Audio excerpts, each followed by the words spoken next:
So it turns out that the NFL world needs the Detroit Lions because with the Lions on bye in week 8, we were shown just a horribly ugly display of football on Sunday with no real competitive games for the majority of the weekend.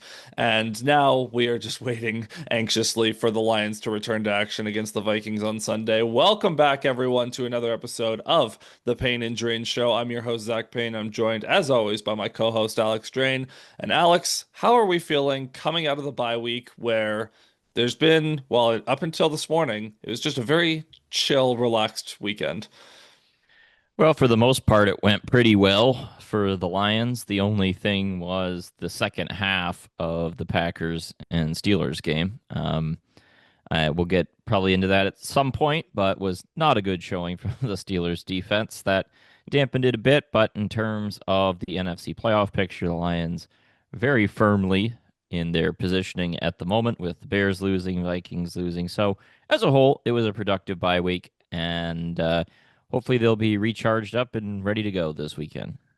Yeah, here's hoping. So, obviously, the big news item that we have to start with, we are recording this on Wednesday, and Wednesday morning, for those of you listening on Thursday, yesterday morning, Aidan Hutchinson and the Lions agree to terms on a contract extension. This was a long time coming. We knew this was going to happen at some point. It was just a matter of when. I'm a little surprised it did happen in season. I thought that Hutchinson's camp would want to wait until after the season just to get as much money as possible. They end up signing a 4-year deal worth $180 million, 141 of that being guaranteed. It is the most guaranteed money for a non-quarterback in NFL history, and the average per year is at 45 million, just a little bit under Micah Parsons, but still far and away above most of the rest of the elite edges in the league. Now, it is important to note that this contract does not kick in until after the fifth year option next year. So, this extension will start in 2027, meaning Hutchinson is signed through 2030. The Lions now have bought all of his prime years, which I mean, is absolutely fantastic. And the way the contract is structured, it's going to be very manageable for the Lions. And by the time it kicks in 2027, I would imagine he's not even going to be in the top 3 or 4 highest paid edges after a Crosby extension, a Hendrickson extension, and other players in that elite tier. So, just first thoughts when you saw the deal come through. Just about time. I mean, this was something we talked about in the off season.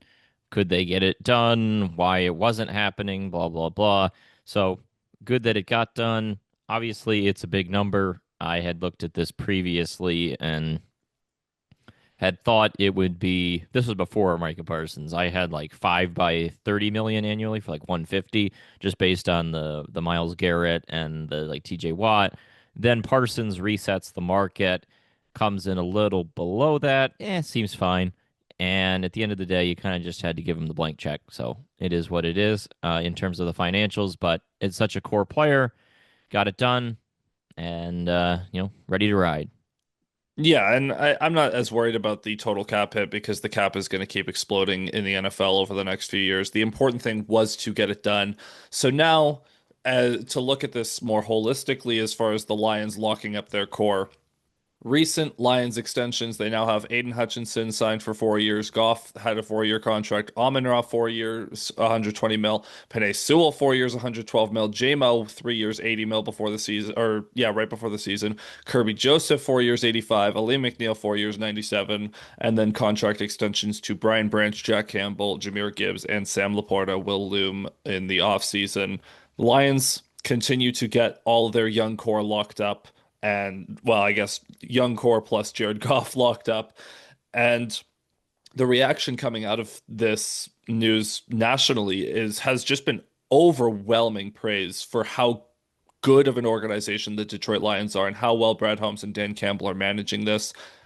The perks of drafting well, man, is you have all this young talent, and yeah, the Lions might not get a big ticket free agent for ever as long as these guys are here, but who needs one when you have all this young talent? So it's honestly like just I'm so impressed with the Lions organization with how quickly and quietly they've dealt with all these extensions. And isn't it so nice to not have the drama of other organizations when it comes to their stars, mainly one that traded a superstar this past offseason, or even the Bengals who didn't pay Jamar Chase and then waited until he won the Triple Crown and had to get a whole lot of money. How important is it to do business the way the Lions are doing it and getting your young talent locked up as proactively as possible? Well, the NFL's always had the principle of just it keeps going up and up and up and up in salaries and salary cap and all that stuff. And this isn't like what the NHL has been in terms of the flat cap and then Connor McDavid got 14 million 8 years ago. If you're not better than Connor McDavid, you can never get more than him. No, that's not that's not how it's supposed to work. It's not how it does work in the NFL. Whoever we've seen it with quarterbacks. Every quarterback that gets paid is the highest paid quarterback in history. Then all of a sudden the next one gets, and then we just move on and go on with our lives. So just pay your top tier players. Don't really think twice about the dollar sign because within a short amount of time it'll look fine, and it's good to just not have a lot of drama with these things. It hasn't damaged your team chemistry, your team culture, any of that stuff. They've been pretty straightforward with it, and it's established a very clear sense of buy-in, I think, with the team where they've established a rule that if you come in and you play well, then you will be rewarded.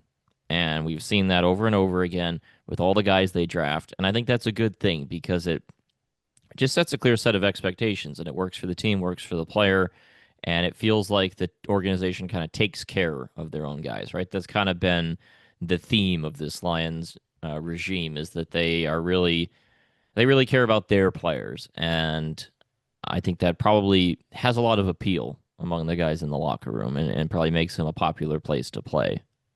And that also applies externally, right? We always hear about these free agents that do get brought in and just how much they rave about the culture that the Lions have built and this culture of success and this culture of rewarding the players I mean, so many players want front offices to behave like this. They don't want to deal with the front offices who are like, yeah, you played well, but the expectation should be if you do your job well, you will be rewarded. And that's how the Lions operate. And that's how good organizations operate. I did chuckle at this tweet from RJ Ochoa, I believe is how I pronounce it. He's a Cowboys writer for at SB Nation. Pretty stupid of the Lions to quietly and efficiently take care of their players with extensions and not get all the free media attention that comes with dragging it out and pissing them off and creating toxic environments for everyone. Cowboys front office owns them, and I just found that funny because of all the drama that continuously and flows out of that organization. So Hutchinson is a Lion for the foreseeable future. Don't have to worry about that. And getting a player that will probably get you 13 plus sacks a year. Yeah, I will take that player for the next 5 years because again, doesn't kick in until after the fifth year option. So just a tidy piece of business there by Brad Holmes. Now, the way we're structuring the show, obviously, we do not have a game to review. So we wanted to look back at the season that has been so far, how the Lions are stacking up through 7 games.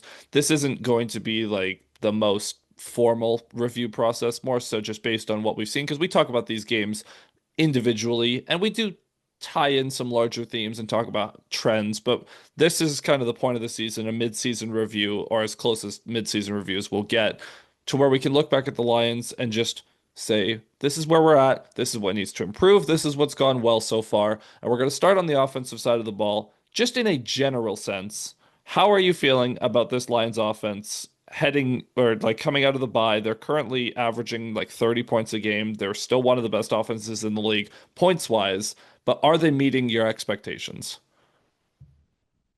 I would say probably. It was tough to kind of project where they'd be coming into the year because there were a lot of unknowns.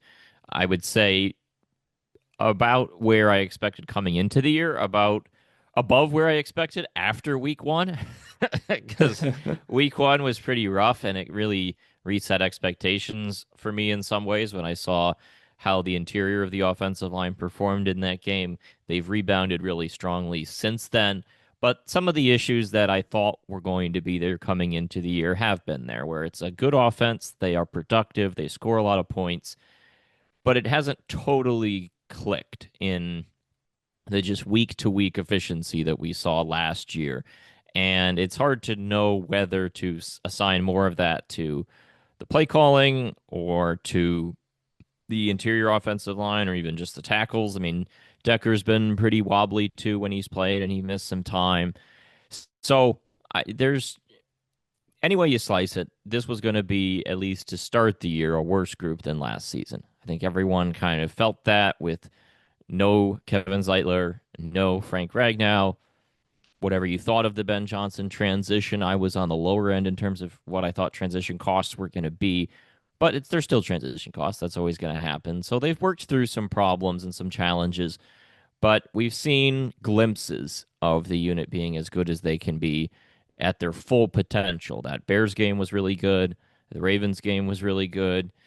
For the most part, the Bengals game was good, but you saw when the pass pro stuff kind of popped up. And that's the biggest question for me going into the second half of the season is number one, can they find ways to be better in the third and longs in true passing situations? And building off of that, can their protection improve? Can you continue to get improvement from Ratledge and improvement from Mahogany? Glasgow, I don't really know if there's a lot of improvement there. It's all downside to me at this point in his career. But if he can hold up as he's been, and then you get those rookie guards a little bit stronger, you're going to probably have to keep shielding Decker as they've been doing a lot this year. It's never going to be a fortress, but just a little bit better in pass protection. And I think that can take them a long way and make up a bit of the gap here. Yeah, and with Decker, I think there's just an understanding that whatever this injury he has is going to affect him all season, and he's not going to be at 100% the entire season, and you're just going to have to work through it, and he's not going to be as good as he's capable of being. We're going to have a more in-depth conversation about his future with the team after the season. We can save that one. But as far as the offensive line, I think the one thing I'm looking for is like playing behind schedule is something that the Lions have struggled with, but in the run game has just been very hit or miss this season. Even though their yardage totals end up okay, there's been way too many runs that are getting stuffed at or near the line of scrimmage compared to last year, and not we see games like the Ravens game where the offensive line just dominates and gets the Lions ball carriers 5, 6, 7 yards before contact. And I want to see more consistency there. Part of that is from the young guards. Part of that is I think the Lions need to be a little bit more diverse in their run game. That was something that under Ben Johnson, they had the most diverse run game. They ran as many different rushing concepts as they possibly could. They've been leaning a lot heavier on the duo and inside zones this year, and I think they can do a better job of getting Gibbs out in space. We saw that in the Bucks game that he's still as explosive as ever, and when he is out in space, there's not a whole lot of guys that are going to be able to catch him or tackle him or get a hand on him in general. So that's one part of it, just for the consistency to not end up behind schedule as much. But then, yeah, once you're behind schedule, this offense needs to be able to dig themselves out of holes. I don't want to end up in the situation from a few years ago where a false start just completely kills a drive. And like that can't be how this team operates. I know that all the pieces are there, and I know that they're capable of working from behind schedule. Maybe part of that is getting Jamison Williams more involved, and that's a big topic for from Lions fans is Jamison Williams hasn't been doing enough. Obviously, statistically, that's a fair criticism. Part of that is on John Morton for his deployment of Williams. Part of that's on JMO as well for performance. And Goff has also not done him any favors, missing a couple of passes. So they're out of sync on that front. And I think if JMO is more involved over the middle and on these crossing routes, and maybe it unlocks a deep shot every now and again, I think that will go a long way towards getting the drop back passing offense to its maximum potential. But the Lions have also not been great on screen games either. I saw this stat, and I'm going to pull it up again. This is from Al Karsten of Pride of Detroit. The Detroit Lions screen pass offensive success rate by season. In 2022, they were at 58%. That was second. 2023, 46.3. That was fifth. Last year, they were 60%, which is first. And this year, their success rate is down to 28.6%, which is 27th. Now, you and I are very critical of the screen usage on third and longs that are essentially just predetermined punts. But the Lions' screen game has not been as efficient as it can be as well. So there's just a lot. of missed potential with this offense that the Lions need to work on. And that is exactly what Dan Campbell echoed in his bye week comments. There's just more that can be, there's more that they can do. And you'd expect them to be better in week 18 than week 1, and we're in the middle of the season, so there's still a lot of time to go. The pieces are definitely there. I don't want to say they're all there because it may be a situation where the offensive line just isn't at the level that it needs to be a number one offense, but there is enough talent in terms of the skill positions in the quarterback and what you do have up front to be a really, really good offense, a little bit better than they've been. They're still one of the best in the league, but each game, except for like the Bears game that I mentioned, or maybe the Ravens game, all those other ones, we come away saying that there was still some points left on the table, that there was some meat on the bones they didn't get everything out of. And just getting more of that as the weeks go by is going to be the real test of the second half of the season, assuming people stay healthy and Goff continues to play at his level. There's just a little bit missing, and that's kind of been the story to me for the whole team through this part of the season. Is I feel like whether it's on offense or on defense, we've seen a lot of glimpses to think that if they can sort of put it all together, this can be the undisputed best team in the NFL. It's a year where the Eagles haven't looked as dominant as they did last year. The NFC West, none of those teams really strike me as juggernauts. Bucks are solid, but not incredible. Packers, good team. They give Lions some matchup challenges, but I have not really been terrified of them watching the last few weeks. And then you look in the AFC, Bills, not necessarily as strong as they were in the past. The Ravens, we know are pretty self explanatory. KC will always be tricky. And then you look at Indianapolis, whatever you want to say about them, they're kind of tricky, tough to predict. But it doesn't feel like there are as many just top tier teams as in the past couple years. And I think you look at the last two seasons in particular, 2023, the Lions were not the best team in the NFL at any point in that season. They never had the secondary that was good enough to, at least in my opinion, win the Super Bowl that year. I think they would have probably lost to the Chiefs, just given their personnel, if they had made that Super Bowl.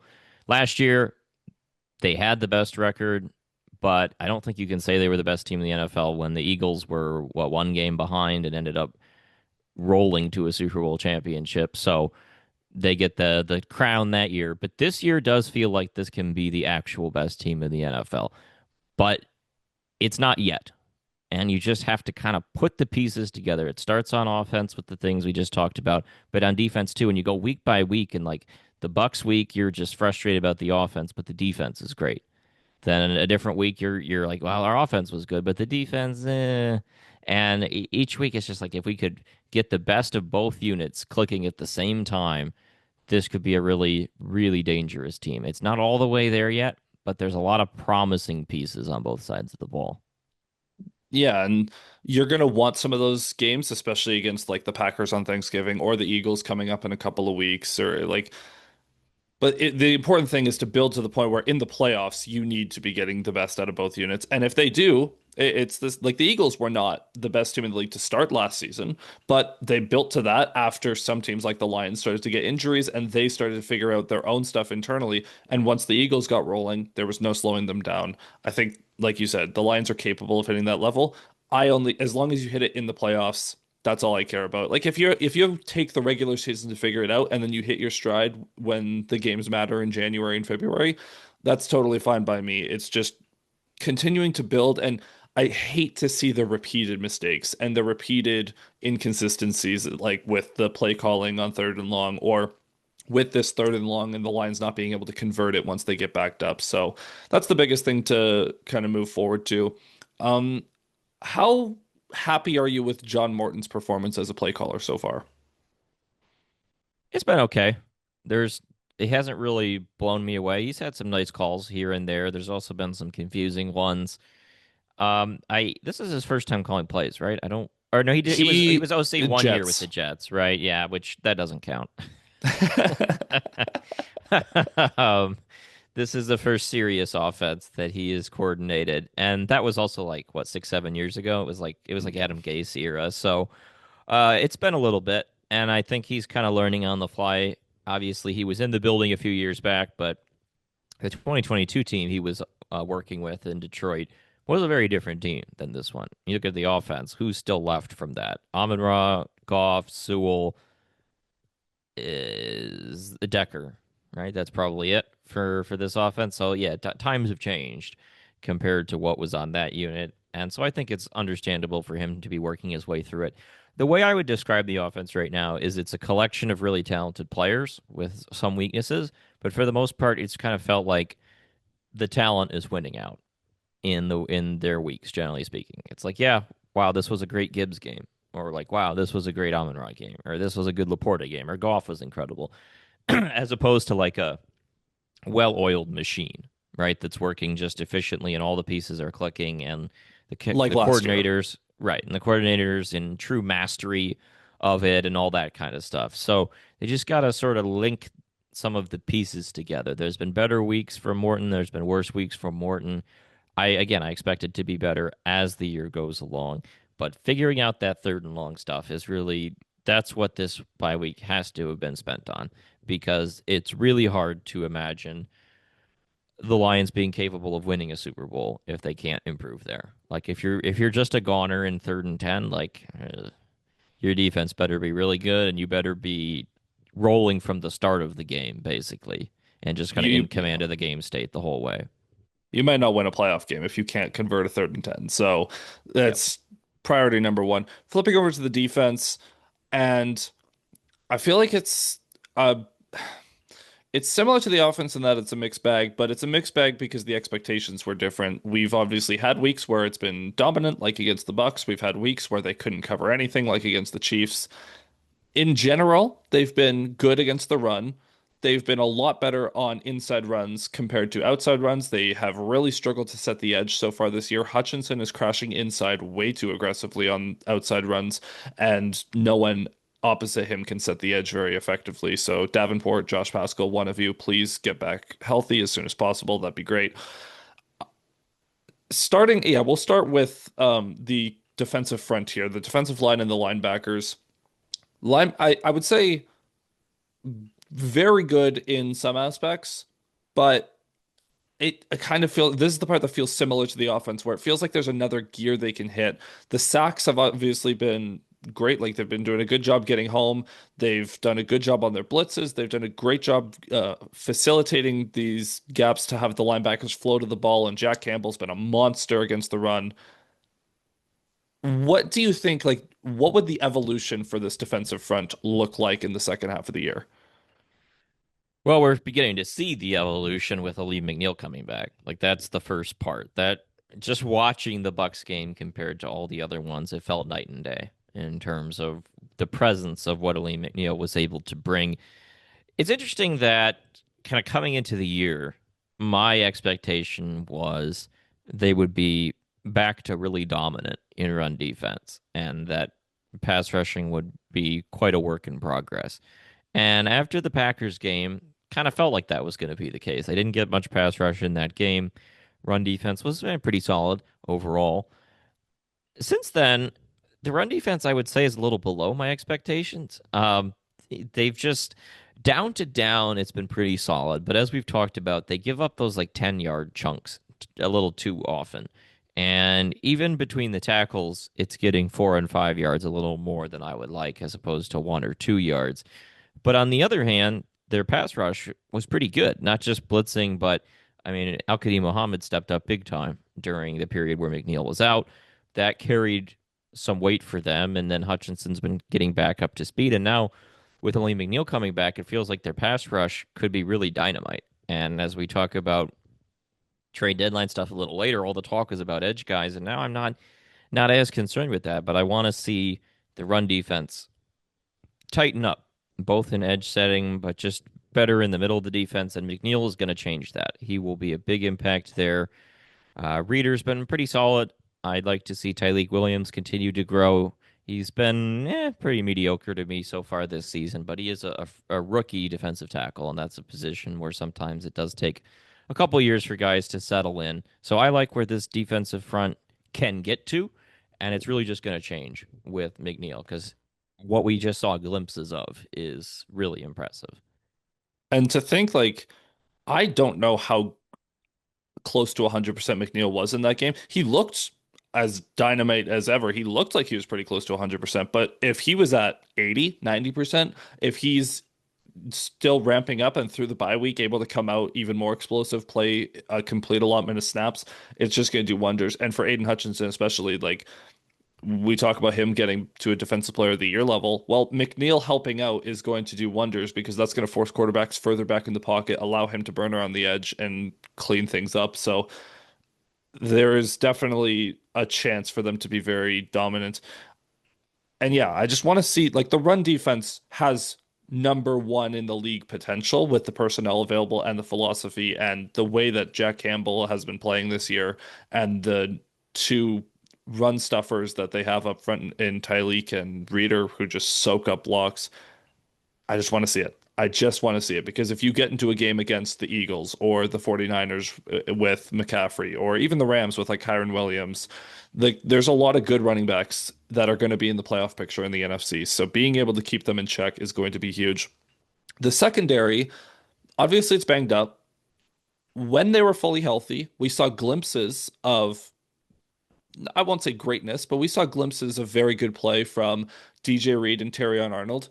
Not at the same time necessarily. It was usually either, yeah, and Reed was the one who was more productive, but we've seen the flashes from Terrion. We've seen the flashes of what the secondary can look like. Branch and Kirby back there. Joseph has gotten the interceptions, but he's been battling injuries and not been as effective the last couple of weeks before he missed that Bucks game. Brian Branch, I want to highlight for a moment because obviously the suspension didn't help matters. But coming into this year, we have been more critical of Branch than most people in terms of he has all pro potential and we want to see him hit that. I don't think he's come close to reaching that this season. I think he's been good. I think he's been perfectly fine. But his ability to hit that next tier comes from his ability to find the football and his instincts. I don't think I've seen enough from Brian Branch this year. How are you feeling about his game? He had that one game where he was really good. I don't remember which one it was. It was earlier in the year. And then beyond that, just pretty solid. Like he's at his best when he's causing havoc and he's making plays. Like it, one or two PBUs, an interception or a forced fumble, a sack, and a couple tackles in the run game. Like he's just doing it all much more than Kirby Joseph, who Kirby Joseph is really just kind of one trick pony in that he's just a deep safety. He's really good at just reading the quarterback and stepping up and intercepting passes, and that's about it. That's kind of what he does. And Brian Branch affects the game in so many ways. And we just haven't seen it as much. He's been fine. I haven't felt like, wow, he was bad in this game, which was a concern at points down the stretch last year where there were genuinely issues. This year, it just hasn't been as consistently noticeable, isn't affecting the game on a routine basis. And hopefully, we know he was banged up there for a couple of those games before the suspension.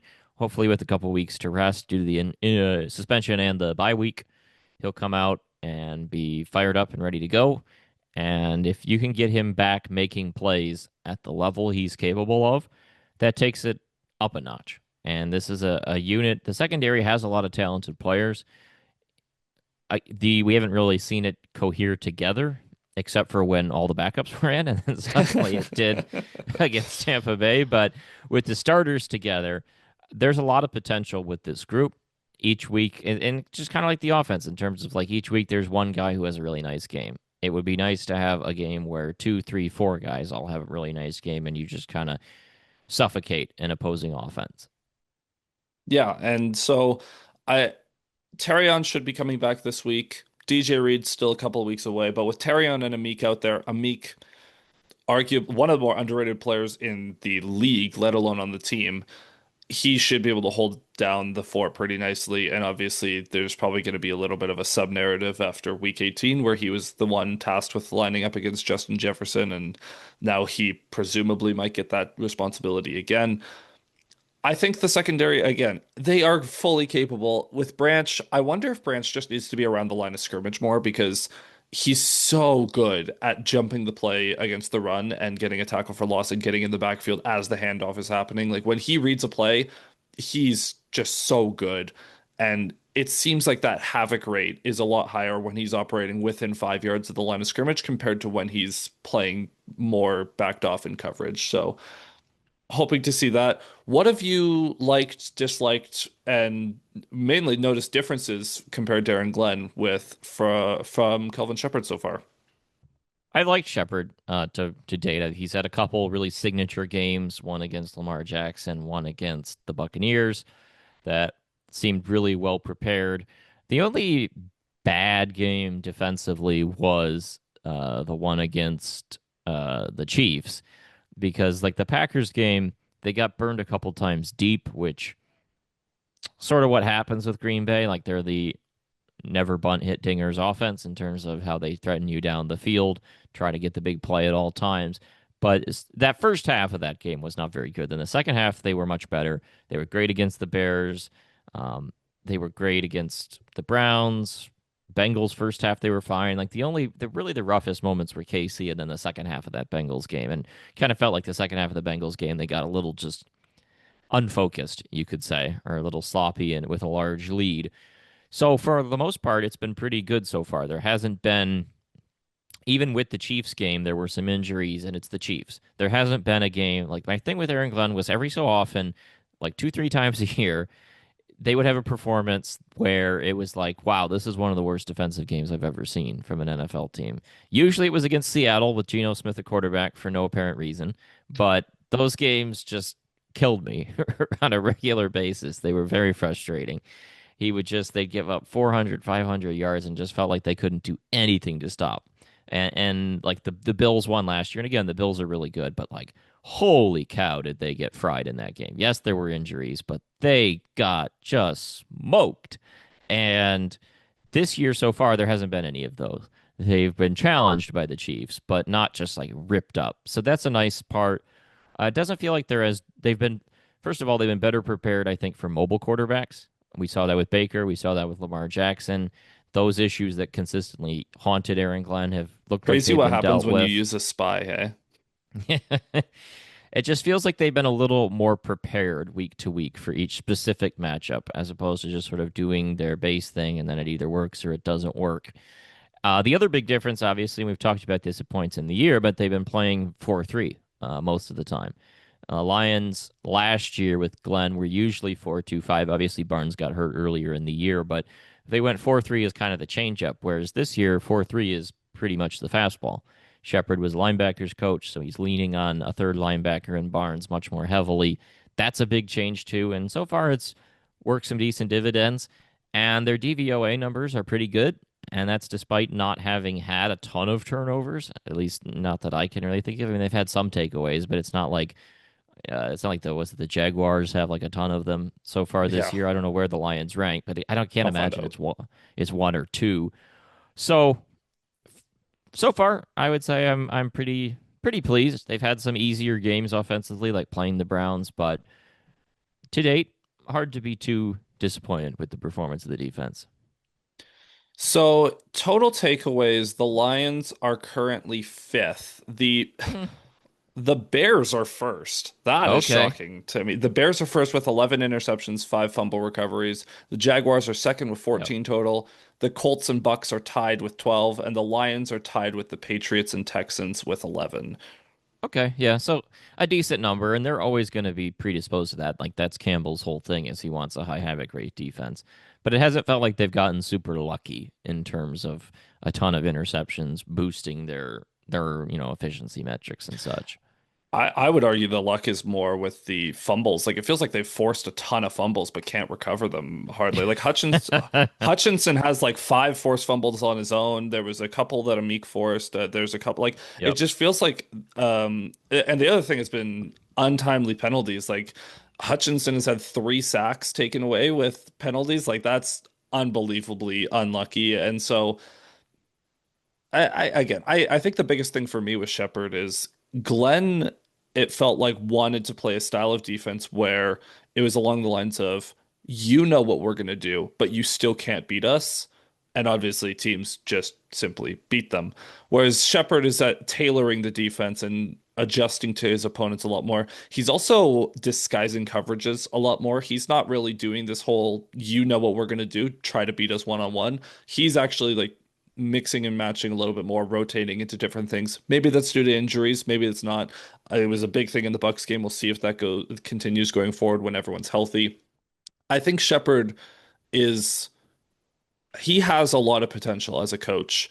I think he very easily could become one of the brightest young defensive minds in the league. That's going to take time because obviously it's his first year as a coordinator, but I see the vision and I see the potential with him. Whereas with Morton on the offense, I'm like, yeah, he's a guy. He will competently run the offense for the most part, but Shepard I think can be a true difference maker calling plays. So I'm interested to see where that goes. We should mention, because this was something that to start the year became a talking point, and we've thankfully not had to talk about as much recently, but the special teams, what a 180 they've done from how they started the year to where we are now. It feels like you could perfectly split it 4 weeks and 4 weeks almost, where they were horrible, and you were the one who said Dave Phipp's seat is getting warm because that's a very easy change to make, and now they're back to being legitimately good. Yeah, I'm not going to be like standing and clapping for the performance of special teams or improving over the year because there was no reason for them to be bad in the first place. It's the same group, same punter, same kicker, same special teams coach. There was no reason to be in shambles like they were at the start of the year. Now they got it back under control. That's nice to see, and hopefully we don't have to talk about it again. Like that's my approach to it. Special teams should never be costing you points or games, and it should just be doing its job and allow us to focus on the rest of the game. So nice to see that they got organized again, and hopefully it'll stay that way moving forward. Switching gears a little bit now, because I think that's all we have to say about the team. Looking at the trade deadline, there's been a lot of rumors. There's about various players around the league. And obviously, Lions fans always get anxious to try to improve the team in any way possible because they sense that this team is capable of winning a Super Bowl. And I think that that sense is driving people a little crazy because they just want the thing to happen at any cost and they're not really thinking about it. So before we get into like what might be available, do you think that the Lions will try to make a move at the trade deadline? I think they will make a move of some kind that probably won't be a big name and no one's will react that much, and then maybe the guy will be decent. Like that's kind of been the formula. I mean, the Zadarius Smith move, I guess, was a little more hyped, but at the end of the day, they still gave up what, like a fifth or sixth rounder. It was not a particularly splashy move for a 36-year-old kind of like situational pass rusher. And then the year before that was DPJ for like a conditional seventh or something. It's just generally been the format. Yeah, Holmes has not been the most aggressive in season. And I think where the team's at right now, they don't have an obvious glaring need that requires addressing. Last year with Zadarius Smith, at least, they had to do something. Everyone knew that after the Hutchinson injury. This year, I don't think they have to do anything, but I think they will just to get somebody. But I don't think it'll be a big name. I don't think it'll be anything that really changes the paradigm of the season. No, and looking at those positions in need, I think edge is probably still one that they might add a body in, especially depending on health for some of these other guys, just to get someone who's maybe a little bit better against the run that can help them on early downs. I think they trust Al-Qadim Muhammad at this point to be that situational pass rusher. Corner is another one that got a little bit of smoke a couple of weeks ago. There was rumors that the Lions were interested in Roger McCreary before he got traded. I mean, I don't think there's anything on offense that the Lions need to look at necessarily. So, do you have a preference, like corner, edge? Like, where would you allocate those resources? I actually think you could target a backup OL Okay. somewhere on like just to shore up depth. I don't think that's a crazy idea when Glasgow is older, where Decker is been shaken up, and we know how important the OL is to the offense. The issue is it's really hard to trade OL like in season. I don't know where you would be finding it, but that's something I would look at. I don't think there's a big need for wide receiver, running back, tight end, quarterback. None of that really comes to mind. So to me, then it would probably be on defense if it's not going to be OL.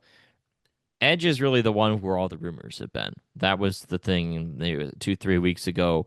There were reports of the Lions looking around. Jalen Phillips has been a name from the Dolphins that got talked about quite a bit. Clickbait people still want to bring up Trey Hendrickson or Max Crosby, which are definitely not happening. But I kind of feel like with the progression of Muhammad that I'm not really. I don't know. Not, and I don't think that's the thing you have to do. I've been really pleased with Muhammad. I guess if like Josh Pascal was never coming back, then maybe there is a need there. I don't know what's going on with Pascal. I don't know what's going on with Davenport either. But if either of those guys come back with Muhammad, then you're kind of like, sure, you could look at it, but it's not the biggest need in the world to me. And we've talked about their depth at tackle and at linebacker. So then maybe at corner potentially, if you don't feel confident in Reed, um, that would kind of be my areas. But at the same time, you just had your backup corners show out in a game too. So they're in a good spot where nothing is really pressing, and I guess you can try to look and find whatever value or any name that really sticks out to you for the right price, and just add somebody and call it a day. And I do think like Jalen Phillips is someone who I liked when he was coming out of the draft of I think it was 5 years ago now. He's I view him as more of a pass rusher, so it's kind of a little redundant with Jalen or with Al-Qadi Muhammad. Although I'm looking at this now, ESPN has him ranked in sixth among all edges in run stop win rate. I don't know how real of a stat that is. Sounds like an ESPN ass stat, but he also has a 17.1 pass rush win rate so far this season. And in his career, he's battled injuries a lot over the last couple of seasons, but in his first 2 seasons, when he was fully healthy, playing 17 games, he had 8.5 sacks and then 7 sacks. The season after, 6.5 in 8 games, and then the last two, he had 1 in 4 games. He only has 2 through 8 games this year, but seems to be more of a could be a Dolphins related problem as their defense is kind of a mess. I think if like I would see what the price is on him. I'd be willing to like I'd make the phone call, be like, hey, would you give him away for a sixth round pick? Like, and if that makes sense. Another guy who's been getting a lot of rumors is Seahawks corner Reek Woolen, who is a specimen. He's like 6'4", runs like a 4.3 40. He's one of those has all the physical tools, but hasn't necessarily put them all together. I feel like that's more of like a project kind of guy. Like if he were to be released by the Seahawks in the offseason, you can buy low on him and have him be like a primary reserve. I think I would still allocate those resources at edge. I'm very comfortable with Amik being the third corner and Rock Yassin being the fourth. Like I don't think I'm worried about that. Maybe you could maybe look at another safety, although Thomas Harper is a third safety. I don't hate either. Yeah, I mean, I'm the big Thomas Harper guy. I kind of feel like with the deadline last year, it felt like, wow, this team is really performing well. They just need an edge rusher. And if they can shore that up, then they could go to the Super Bowl because everyone else is really balling out. This year, it feels like they don't have that obvious hole. Their depth looks pretty solid. They just need their top guys to ball out. And some of them haven't been and it hasn't totally clicked. But I think what they're missing on this team to get them over the top, they already have on the roster. They just need it all have it all come together. Any deadline ad is just kind of shoring up potential things that could arise, but sort of aren't eating at them at the moment is the way I would describe it. Yeah, I think the reason that I would be interested in Jalen Phillips is you can never have enough pass rushers. And I've like over the past couple of years, like especially seeing Super Bowl performances where one defensive line is just so dominant rushing the passer. Sure. And I yearn for that kind of performance, right? Like if the Lions were to ever make a Super Bowl, I want the defensive line teeing off as much as possible, right? So Al-Qadim Muhammad, for as much as he's balled out, he's still not a sure thing. So I think just having an insurance policy there where he can be a situational pass rusher, but Phillips could potentially be more of an early down guy and also still give you some more some pass rush juice. I would be very interested to see what the price tag on that would be, but not any glaring needs. I will say the funniest trade deadline rumor I've seen is that the Dallas Cowboys are making phone calls for a superstar edge rusher. And I just have to know why? What are we doing here? I don't know, man. They're just such a backwards organization. By the way, on the topic of rumors, recently, have you seen the buzz about Kelvin Shepherd and LSU? I saw one tweet and I saw the quote tweet that was like, "No, go away." I How much stock do you put into that?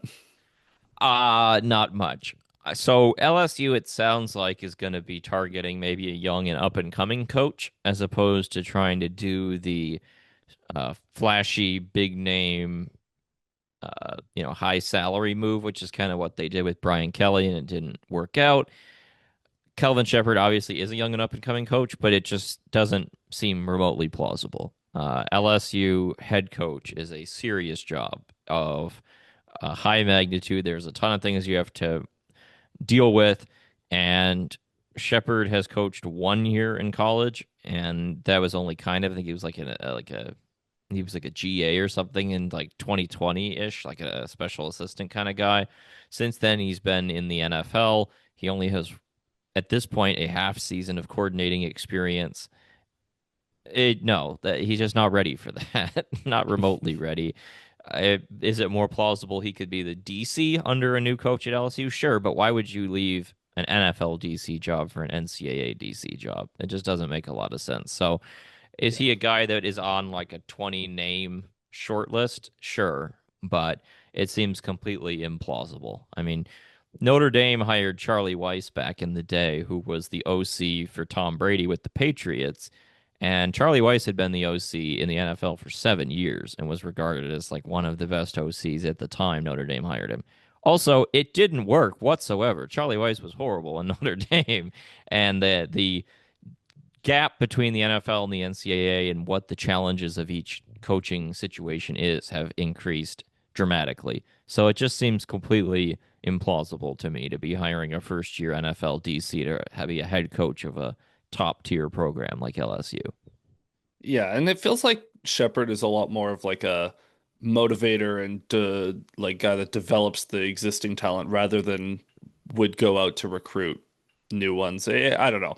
It just feels like an odd transition for him to make, so I'm not too worried about that. Aside from that, is there any other deadline related topics or rumors or players you want to talk about? Not really. I mean, there hasn't been a ton of deadline buzz, either with the Lions or league wide, honestly. I haven't seen a lot of chatter.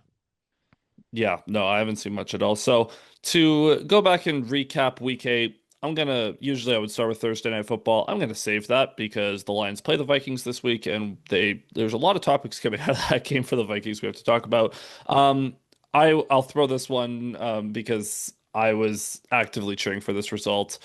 Aaron Glenn gets his first win as a head coach in a wild game against the Bengals. The Jets win 39 to 38, and they win because Aaron Glenn passed the down by 14 test, where you're down 14, you score a touchdown. What do? You go for two because in theory it's a 50-50 play. If you don't get it, you would hope you could get the next one. If you do get it, the extra point on your next touchdown will give you the lead and the win. That is exactly what happens for the Jets. They finally get a win, 1-7 on the year. They are still horrible, but man, good for Aaron Glenn. Yeah, they actually converted two-point conversions in this game. One to make it 16, go from 16 to 24, and then another one to go up to 32. Crazy game. Really a terrible loss for the Bengals. I mean, you're up 2 touchdowns in the fourth quarter on a winless team. And if they had won that game, they'd be 4-4. They'd be within striking distance of the 4-3 Steelers. And honestly, with the way Flacco has played and the way the Steelers look to me, they would have had a pretty good shot to win that division. if they could be sitting at 4-4 at the moment, which is a sad thing to say, but just a reality of the situation. So Bengals fans are going to be really upset. On the flip side, it's just good for the Jets to be able to win one of these one-score games. I mean, they lost by 7 to the Panthers, they lost by 2 to the Broncos, lost by 6 to the Dolphins, lost by 2 to the Bucks, lost by 2 to the Steelers. It's been a lot of close losses for them. They finally pull one out. Justin Fields gets a win for 1 week after the owner trampled him under the bus. They won also on a Brees Hall throw for a touchdown. That was the go Yep. ahead score. So just a remarkable game. I don't think it really changes my feeling that Aaron Glenn is a goner in the long term because the Jets are the Jets. But hey, if he gets fired this season, at least he can say he won a game as a head coach. Yeah, so moving on to one of the more depressing storylines of the weekend. Around the NFL, this there's been a player that has taken the hearts of literally every NFL fan, doesn't matter who you cheer for. Bo Scatterbo has gone down with a season-ending, I think it was a fractured or dislocated ankle, or it's like an open dislocation is the way I saw it described. It seems very similar to the injury Dak Prescott suffered a few years ago when he had a slide go wrong and just horrible to happen to one of the most energetic rookies in the league this year as the Eagles trounce the Giants 38 to 20. Yeah, big bummer for Scatabo. Tough loss for the Giants there. I guess it makes the Lions a little easier for when the Giants come to town to Detroit in a couple weeks. But if they were going to lose at home to the Giants, we got deeper issues anyway. This game interesting because of the incident that happened Mm. early in the game with fumble. Do you want to? What was your take on the situation? Well, first of all, for those who didn't see this game, obviously the tush push has been the subject of a lot of heated debate online and in NFL circles over the past few years, honestly. There was a play in this game where the Eagles run the tush push as they do, and Jalen Hurts is actively moving his legs and reaching the ball forward for the first down. As he reaches forward, Kayvon Thibodeau rips the ball away from him and makes a clear recovery. After the ball is out, the whistles go, and the refs rule that they called forward progress, stopping the play, which is not a reviewable play. So the Giants were just kind of SOL on that one. Brian Dable lost his mind as he understandably should have because Jalen Hurts notably was not stopped and was moving forward and fumbled the ball. And this once again reignited the debate of, for the love of God, just officiate this play properly and we won't have a problem. I'm kind of at the point where it just feels like it needs to be banned because the referees have had so many chances to show that they can do this job and they can't. Whether there's so many different things they get wrong about it, and it's just continued to be an issue week after week after week. I don't know. At this point, just feels like they're not going to figure this one out. That they can't figure out the false start aspect of it. They can't figure out the forward progress and everything else. It's just kind of like the play happens and they're like, "Oh, well, we'll see what happens in this mosh pit of bodies when we pull it out at the end." And I don't know. I Whoever leads the charge this offseason can't be the team that lost to the Eagles in the playoffs the prior season like it did this past year. But it just It should be feels the like Giants, honestly. sure. It just feels like they're never going to be able to get this right. It's been going on a couple of years now, and I think, at least for me, the patience is wearing thin. Yeah, it's the three prongs, right? It's the false starts, it's the offensive neutral zone infractions every single Yep. time. The center is like so far over the ball every time. The guards are fully past the ball. It's just egregious offsides every time. And then yeah, now we're adding in a third prong with the forward momentum. So now you can't even rip the ball out because the refs are going to say forward progress because Hertz is just in a pile of bodies. It's in concept so simple, and in execution, the refs never get it right, and it's kind of a shame. Because my biggest concern is that it's going to ruin. one of the actual most fun plays, which is when a running back just gets carried by his offensive line for 10 extra yards. I'm worried that that will be a casualty of getting rid of the tush push. We'll see what happens in the offseason, though. Moving on, the Ravens beat the Bears by multiple scores without Lamar Jackson. Really rough day for the Bears offense and for Caleb Williams in particular, who continues to be one of the most confusing young quarterbacks in the league with how physically gifted he is and how inaccurate he is on a week-to-week basis.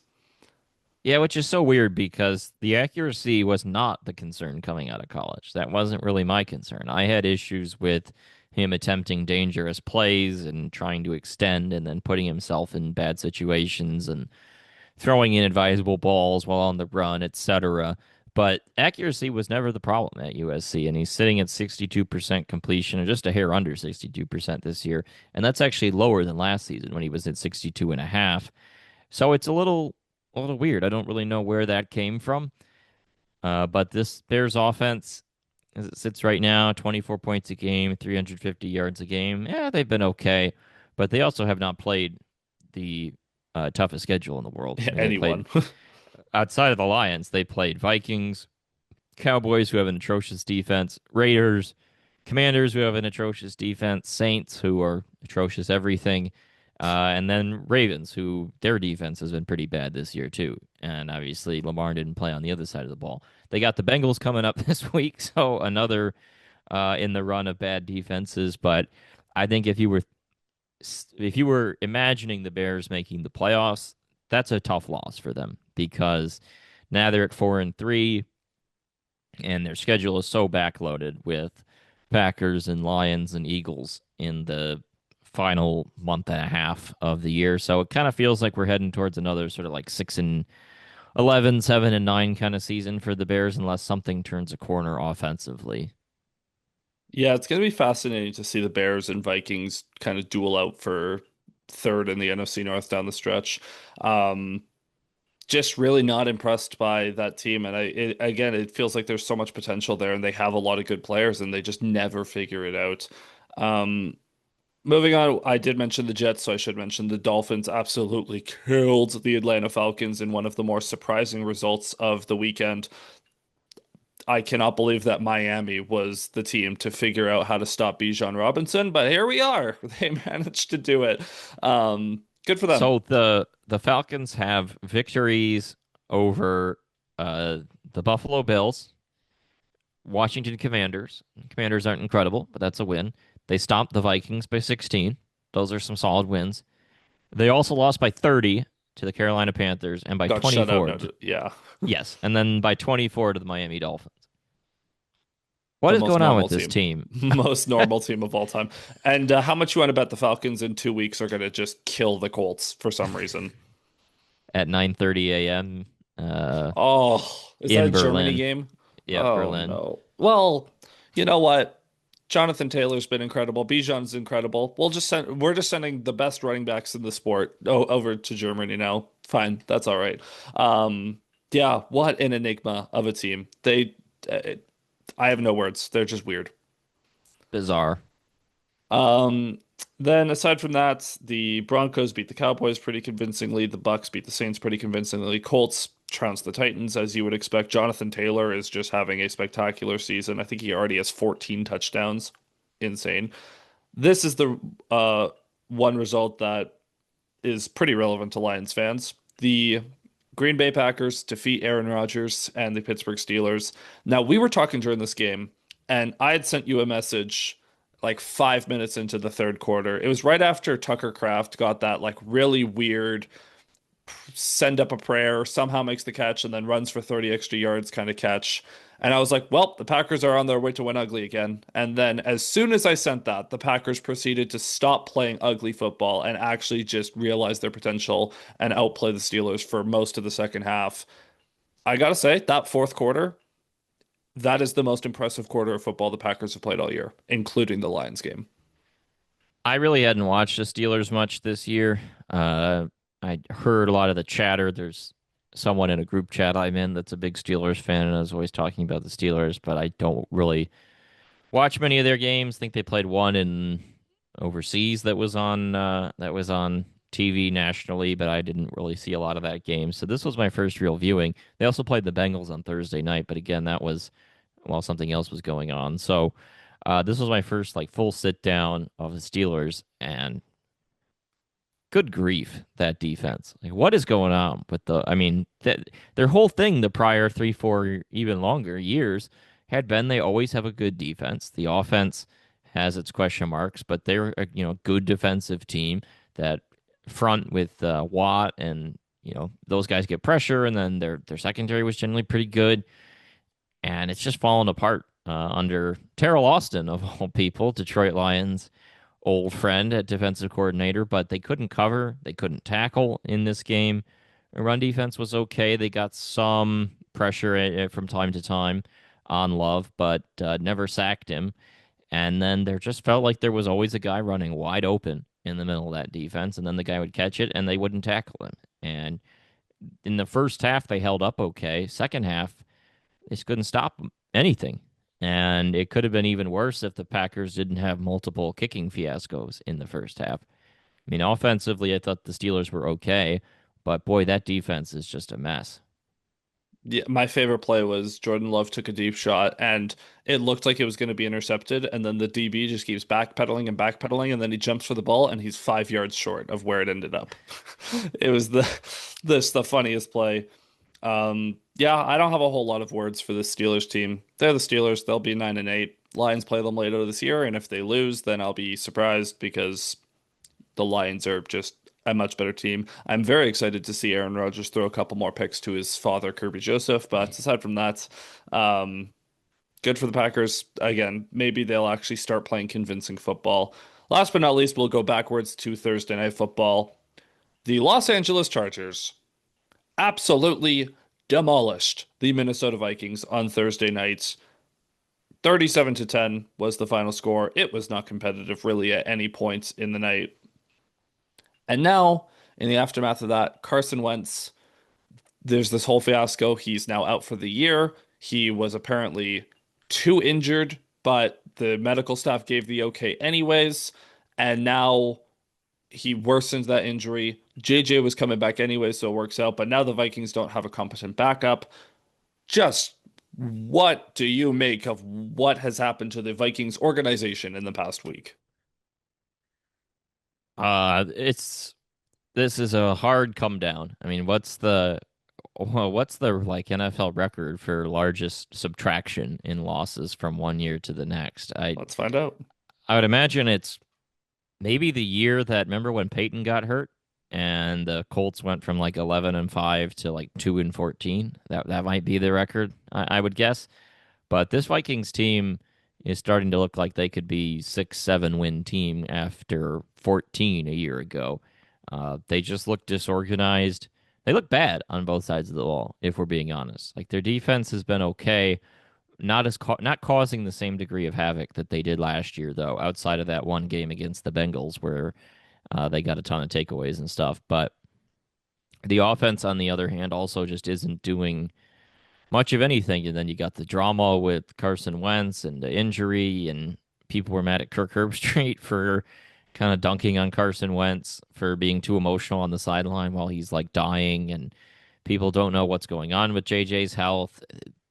Just for a team that seemed to be such a well-oiled machine last year and being able to handle their business week in and week out, this is pretty messy. So I can't find anything for biggest come down. I see turnarounds like biggest going from completely horrible to being a Super Bowl contender overnight, but I can't find the other way around. So maybe we'll find out after the season if the Vikings are in fact that team. They it seems like the Brian Flores stuff is finally wearing thin. I think his contract is up at the end of the year, so it seems like there's rumors of a mutual parting of ways coming on that front with how horrible the defense has been this season, uncharacteristically horrible. The Lions have traditionally had their number, and I guess we can kind of tie this into the preview. The Lions have had Brian Flores' number, or Ben Johnson specifically had Brian Flores' number A lot of that, though, was also due to Frank Ragnow being so good at helping out with diagnosing the blitzes that the exotic looks that the Vikings would throw at them. So, despite how bad this Vikings defense has been so far, what challenges do you think they could pose this Lions offense? Well, if they're loading up and really flinging blitzes at the Lions, we know Lions are vulnerable to pass protection issues. To me, the biggest trump card has always been Jared Goff. Like, his ability to just sort of pre-snap read and get the ball out efficiently and avoid taking sacks. He's always been able to pick Flores' defense apart, generally speaking. He actually didn't play well against the Vikings the last time we saw them in that Week 18 game. That was a Jahmyr Gibbs game. But I think a bounce back effort from Goff, and they're back at home, they're rested up, just doing his thing, being able to see what's going on from the defense and then attack from there. Then just let your defense do their thing on the other side of the ball.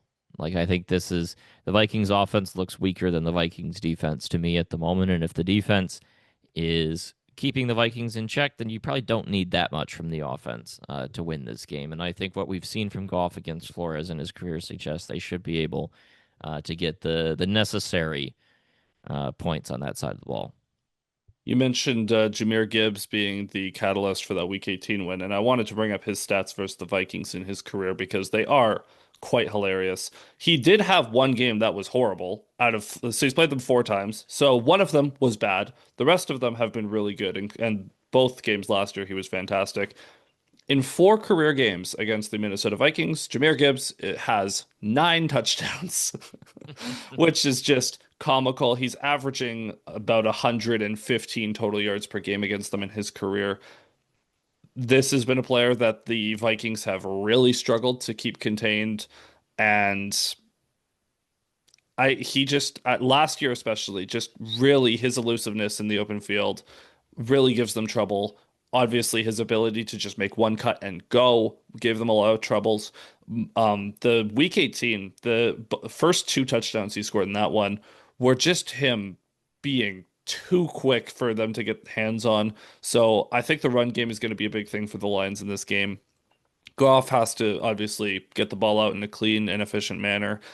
I'm hoping Jamison Williams can get involved on some more crossers and maybe get a deep shot. I don't know. I just I need to see the offense.